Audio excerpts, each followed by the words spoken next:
have any concerns that emails were deleted after they were already supposed to be preserved, and did you ask for them to be deleted? No, of course not. I have no concern on either count. None. And neither did the FBI. So that lays out both sides. Trump hitting Hillary Clinton, the FBI, with this investigation on the server.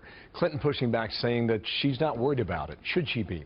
Alan Colmes, host of the Alan Colmes radio show, Fox News contributor. Brad Blakeman, former Deputy Assistant to President George W. Bush. And gentlemen, good morning to both of you. Brad, start here. Trump's making the case. What does he do with this argument? Well, he's the prosecutor. While Hillary may never be tried in a court of law, she's going to be tried in the court of public opinion. And her judgment day will come on Election Day.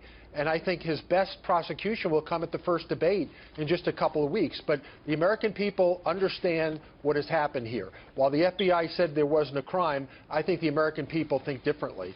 And it's up to Trump to be the prosecutor, present his case to the American people. They are the jury. They will make the ultimate decision on her fate. Got it. Alan, where are you today on this now? In this constant drip, drip, drip. Politico is reporting this morning that in a court filing early today, government lawyers say a closer review of the records the FBI located revealed only one of the messages were entirely absent from those produced by previous State Department searches, and that involved a flattering note sent by a veteran U.S. diplomat following her testimony in Benghazi. There's nothing new here. Much as Jason Chaffetz and Republicans will have to continue to prosecute this case and get the FBI to open it, there's nothing new. They will not accept the answer that the FBI came up with, and so they are trying to do this because they have no other argument in this election other than to keep attacking Hillary Clinton. Okay, so she was asked about it yesterday in the plane, and it came up in the following form of a question. Is there a different standard for her than there is for Trump? Her answer. The American public has factored into their assessment of him that, you know, that's the kind of guy he is, right? And a lot of this behavior coming from him seems to be expected somehow. And that's fine if you're a reality TV star or you're a real estate developer.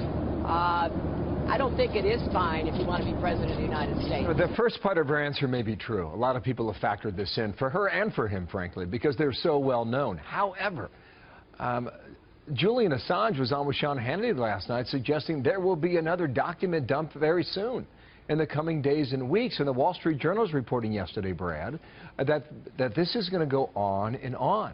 Which means you have 60 more days of it, and you don't know what's coming.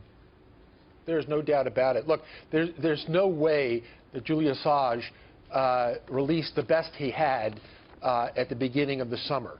You can be sure that as now we start focusing on this election and the American people are back at work, there is more to come, and this drip, drip, drip is going to hurt Hillary Clinton really, really bad. It already has, and as Donald Trump knows, there's enough fodder there that the American people are going to weigh heavily when they make their decision on her performance as Secretary of State and her performance in being honest with the American people now.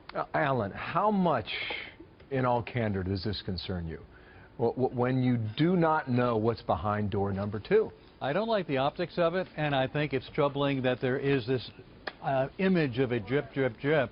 But in terms of a double standard that we were just discussing and was addressed on the plane there, you got Donald Trump, who was just fined because of an illegal contribution by his foundation to Pam Bondi, the Attorney General in Florida, who shortly after she received $25,000 dropped an investigation into the Trump University. And there might be more where that came from. So we don't know. If you're concerned about Clinton, I would be more concerned if I were a Republican about, we know that the Clinton Foundation so far has not been proven to have done anything illegal, but the Trump Foundation has. I'd be concerned about that if I were a Republican. Do not know where that story is going. Brad, the overall impression of these two, when we just talked about these numbers of Chris Stirewalt, about the undecideds and where do they go, because they feel the same way about both people. What happens given that tug of war? I think they have a tough decision to make, but the good news is, from the polls I've seen, is independents and undecideds are moving more to Trump than they are to Hillary. But there is a conundrum here. When you go into that voting booth and you don't like either choice, then your choice is either not to vote for the top of the ticket or move down ballot. And that's the danger here. Either people are not going to vote or they're going to go down ballot, leaving a void at the top of the ticket.